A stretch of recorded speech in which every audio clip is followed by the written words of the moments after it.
आप सब पर सलामती हो। मैं यासिर रशीद हूँ और आप मेरा वीलॉग देख रहे हैं। अल अजीज़िया का फैसला आया, मियाँ साहब की राहें हमवार हो गईं। मुझे रोम याद आया। जब रोम जल रहा था तो नीरू सुख की बांसुरी बजा रहा था। रोम के शहंशाह नीरू के बारे में ये ज़रबुल मसल मशहूर है कि रोम को आग लगाने का इल्ज़ाम भी नीरू को ही दिया जाता है, और ये कि उसने ऐसा जानबूझ के किया था। नीरू को तारीख के एक ऐसे सफाक हुक्मरान के तौर पर जाना जाता है जिसने अपने ख़ानदान में सभी मौजूद लोगों को कत्ल करवा दिया था। भाइयों को, बीवियों को, माँ को। अपने दरबार में मौजूद ख्वाजा सराओं से शादियां की थी। नीरू सन 54 ईस्वी में सिर्फ 16 बरस की उम्र में अपनी मां की काविशों की वजह से एक ऐसी सल्तनत का सरबराह बना था जिसकी सरहदें हस्पानिया से लेकर शिमाल में बरतानिया और मशरक में शाम तक फैली हुई। नीरू ने अपने इब्तदाई दिनों में जो सेनेट था, जो पार्लियामान थी उनको यकीन दिलाया था कि क्लॉडियस के दौर में सेनेट को जिस तरह नजरअंदाज किया जाता रहा, उनके दौर में ऐसा नहीं होगा। यानी पार्लियामेंट से जो फैसले होते हैं वो फैसले करने की बजाय बादशाह खुद फैसले जो करता रहा है, ऐसा नहीं होगा। सेनेट को उसके अंदर शामिल किया जाएगा। अमूर ममलिकत में इस इदारे की अहमियत को बहाल किया जाएगा। नीरू ने यह यकीन दहानी भी करवाई थी कि रोम की फौज जो है प्रेटोरियन गार्ड को तनख्वाहों की अदायगी वक्त के ऊपर की जाएगी। उन इब्तदाई दिनों में नीरू ने रोम के बहुत से मामलात जो थे वो सेनेट पे छोड़े। नीरू ने यह बावर करवाने की कोशिश भी की कि वो बगावत के मुकदमात नहीं करेगा, जिसके जरिए सेनेट के अरकान एक दूसरे के खिलाफ साजिशें किया करते थे कि ये बागी है, ये देशद्रोही है, ये मुल्क को बेचने वाला है। तो इस तरह के इल्जामात लगाए जाते थे। उसने कहा था कि नहीं होगा ऐसा। नीरू ने अपने इक़्तिदार के इब्तदाई दिनों में सेनेट का एतमाद बहाल करने की कोशिश की और ये यकीन दिलाना चाहा कि वह उनके लिए और रोम के लिए एक बेहतर हुक्मरान साबित होगा। नीरू के इक़्तिदार के पहले 5 बरसों को रोम के लोगों के लिए सुनहरी दौर करार दिया जाता है। कदीम रोम के अंदर सेनेट इंतजामी और मुशावरती इदारा हुआ करता था। नीरू ने रोम की सेनेट को मजीद इख्तियारात दिए, रोम की अफवाज को अपने साथ रखा, मुतमईन रखा, लेकिन फिर फूट भी पड़वाई। खेलों के मुकाबले मुनक्किद करवाया करता था कि आम आवाम में उसकी मकबूलियत बढ़े। लेकिन ये जो सारी इब्तदाई कामयाबियां थी, ये नीरू के इक़्तिदार के बाकी दौर में हौलनाक तशद्दुद और बर्बरियत की वजह से मांद पड़ती चली गई। नीरू अपने किरदार की वजह से तारीख और अदब में बुराई और बद किरदारी की एक अलामत बन के रह गए। तो उसके बारे में जो कहा जाता था कि बहुत अच्छे काम किए, वो अच्छे काम याद नहीं रखे गए। उसके दौर का आखिर वाला लम्हा याद रखा गया। इख्तितामी लम्हा जो था, इख्तितामी दौर जो था, उसमें बर्बरियत जो थी, उसको याद रखा गया। नीरू ने रोम को मजबूत भी किया था और नीरू ने रोम को कमजोर भी किया था। बाद में उसने ताबीर नौ भी शहरों की थी। लेकिन आज के दौर के अंदर, आज के दिन की खबर यह है कि दहशतगर्दों ने दरबान की एक सिक्योरिटी चेक पोस्ट पे हमला किया। दहशतगर्दों ने बारूद से भरी गाड़ी जो थी वो चेक पोस्ट से टकरा दी और हमले के बाद खुदकुश हमलावर ने भी खुद को उड़ा दिया। धमाकों में इमारत गिरने से 23 सिक्योरिटी एहलकार शहीद हुए। आज के दिन की यह खबर है। क्या वजह है कि आपको वो कहानी भी सुना रहा हूं और ये खबर भी सुना रहा हूं? वजह यह कि रोम जल रहा था, नीरू सुख की बांसुरी बजा रहा था।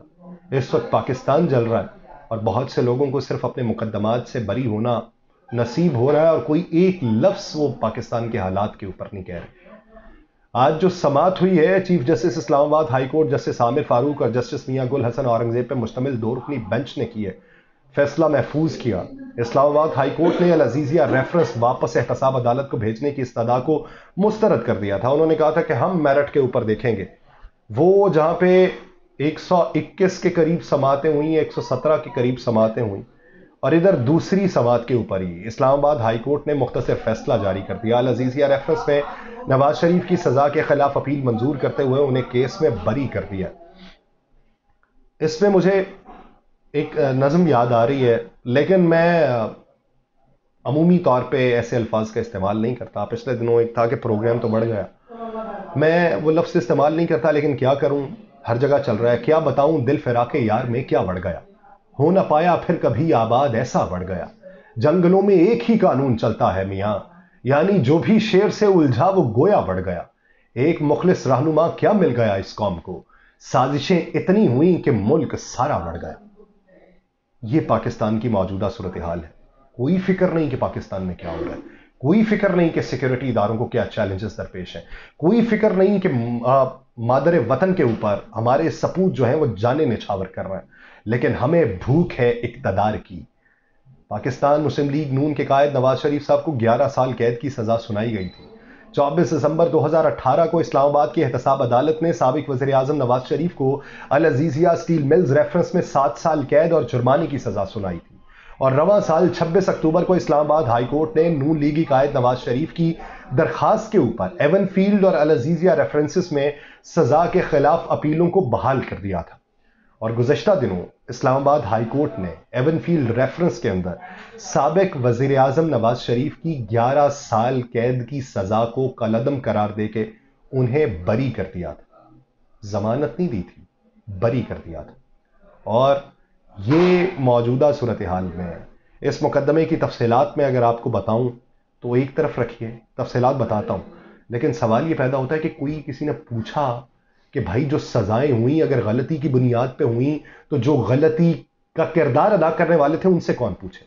एहतसाब अदालत में पेश करदा दस्तावेजात के मुताबिक अल Aziziyah steel mills Nawaz Sharif के वालिद मियां मोहम्मद शरीफ ने 2001 में सऊदी अरब में कायम की थी, जिसके इंतजामी अमूर नवाज शरीफ के साहबजादे हुसैन नवाज चला रहे थे। एहतसाब अदालत में शरीफ खानदान की जानिब से दिए गए दलाइल में यह कहा गया था कि स्टील मिल लगाने के लिए कुछ सरमाया सऊदी हुकूमत से लिया गया था, लेकिन नैब के वकला ने यह कहा था कि शरीफ खानदान के इस जिमन में किए गए दावे किसी भी दस्तावेजी सबूत के बगैर हैं और यह इल्म नहीं है कि इस मिल को लगाने के लिए रकम कहां से आई थी। उस वक्त नैब का यह दावा था कि शरीफ खानदान ने पाकिस्तान से गैर कानूनी तौर पे रकम हासिल करके इस मिल के लिए सरमाया लगाया था। अदालत को हुसैन नवाज ने यह बताया था कि उन्हें अपने दादा से 50 लाख डॉलर से ऊपर की रकम दी गई थी, जिसकी मदद से उन्होंने अल अजीज़िया स्टील मिल्स कायम की थी। उनके मुताबिक इस मिल के लिए ज्यादातर सरमाया जो था वो कतर के शाही खानदान की जानिब से मोहम्मद शरीफ की दरखास्त के ऊपर किया गया था। इस रेफरेंस की तफ्तीश करने वाले जो कायम होने वाली ज्वाइंट इन्वेस्टिगेशन टीम थी, उसने एहतसाब अदालत के सामने यह दावा किया था कि अल अजीज़िया स्टील मिल्स के जो असल मालिक हैं वो मियां मोहम्मद नवाज शरीफ साहब खुद हैं, उनका साहबजादा नहीं है। नैब हुकाम ने नवाज शरीफ के खिलाफ दावा किया था कि उन्होंने हुसैन नवाज की कंपनी से बड़ा मुनाफा हासिल किया है, जिससे यह जाहिर होता है कि असल मालिक वो खुद हैं, ना कि उनके बेटे हुसैन नवाज। इस रेफरेंस की जो समातें थीं उसके दौरान नैब इस इल्जाम को साबित करने के लिए कोई दस्तावेजी सबूत फराहम करने से कासिर रही थी, लेकिन एहतसाब अदालत ने नवाज शरीफ को इस केस के अंदर सजा सुना दी थी और उसी सजा में आज उन्हें बरी कर दिया गया। मान लेते हैं, और मानना चाहिए, अदालत ने फैसला किया, मैं मानता हूं, अदालत ने फैसला कर दिया कि मियां साहब जो हैं वो इस केस के अंदर बरी हैं, और जो प्रोसिक्यूशन थी वो ये साबित करने में नाकाम रही कि मियां साहब के ऊपर जो इल्जामात थे वो सच थे। प्रोसिक्यूशन में से किसी से नहीं पूछा जाना कि भाई मुल्क और कौम के इतने साल आपने बर्बाद कर दिए, टेलीविजन चैनल्स की स्क्रीन्स के ऊपर इसी के ऊपर तबसरे होते रहे, साल हा साल इन्हीं केसेस को लेकर बातचीत होती रही। अगर नवाज शरीफ का किरदार साफ था तो वो किरदार को बदनुमा करने में जिन लोगों ने किरदार अदा किया उनका एहतसाब क्यों नहीं हो रहा। मुल्क को कौम के जो पैसे खर्च किए गए प्रोसिक्यूशन के नाम के ऊपर, तहकीकात के नाम के ऊपर, प्रोटोकॉल के नाम के ऊपर, समातों के नाम के ऊपर, जजेस को तनख्वाहें गई, वकला को तनख्वाहें गई, आवाम का वक्त बर्बाद किया गया, उसके ऊपर प्रेस कॉन्फ्रेंसेस की जाती रही, वो तमाम वक्त का अजाला कौन करेगा? ये सवाल तो पूछा जा सकता। अगर हम ये नहीं पूछ सकते कि ये जो अब फैसला है ये मेरिट की बुनियाद पे है या पहले वाला फैसला मेरिट की बुनियाद पे था, हमें ये जवाब तो दिया जाना चाहिए कि मुल्क कौम का जो सरमाया जाया हुआ है, मुल्क कौम के ऊपर जो बदनुमा दाग लगा, क्योंकि वक्त का वजीर आजम जब नाअहल हुआ, वक्त के वजीर आजम को जब कैद की सजा सुनाई गई, पूरी दुनिया के अंदर पाकिस्तान की किरदार कुशी की गई, पाकिस्तान के बारे में बातें की जाती रहीं।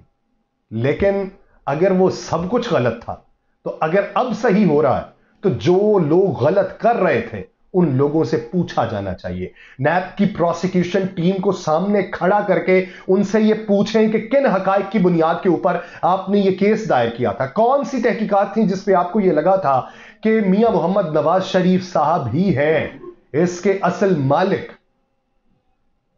कोई यहां पे सवाल नहीं पूछ सकता।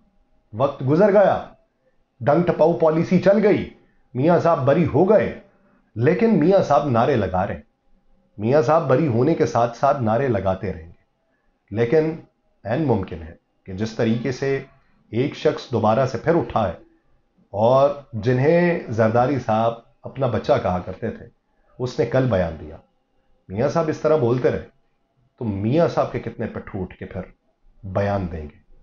میاں صاحب اب آنے والے دنوں میں حکمت عملی کچھ ترتیب دیں گے، لیکن العزیزیہ ریفرنس سے بھی بری ہونے کے بعد وہ جو ناہلی والا معاملہ ہے اس کا اشارہ تو کل چیف جسٹس دے چکے ہیں کہ ناہلی 5 سال کی ہے، چاہے وہ کسی بھی مقدمے کے اندر ہو، وہ 5 سال کی ہے۔ وہ یہ سمجھتے ہیں کہ ایسا شخص کہ جس نے ملک و قوم کو نقصان پہنچایا ہو، وہ اس کو دوبارہ مسند اقتدار پہ نہیں بیٹھنا چاہیے، لیکن آئین کی روشنی میں ناہلی 5 سال کی ہے، تو وہ 5 سال کی جو ہے وہ ختم ہو جائے گی۔ اب ہوگا یہ کہ وہ ناہلی والا معاملہ ہے جس پہ ابھی تک فیصلہ نہیں آیا، اسی دوران کاغذات نامزدگی جمع کروائے جائیں گے، اور کاغذات نامزدگی جب ان کی طرف سے جمع کروائے جائیں گے تو اس پہ اعتراضات عائد کیے جائیں گے۔ جب اعتراضات عائد ہوں گے تو اسی پہ پھر فیصلہ ہوگا کہ یہ اعتراضات دور کیے جاتے ہیں اور ان کے کاغذات نامزدگی منظور کیے جاتے ہیں۔ دیکھیے آنے والے دنوں میں کیا کھیل کھیلا جاتا ہے، لیکن نیرو کو سکھ کی بانسری ایسے وقت میں نہیں بجانی چاہیے کہ جب ملک و قوم کرب کے اندر مبتلا ہو۔ ابھی نیرو کو یہ سمجھنا ہوگا کہ کرب مسلسل ہے، اور اس کرب کے خاتمے کے لیے اس نے خود کردار ادا کرنا ہے۔ مجھے دیجیے اجازت، اللہ کے بعد۔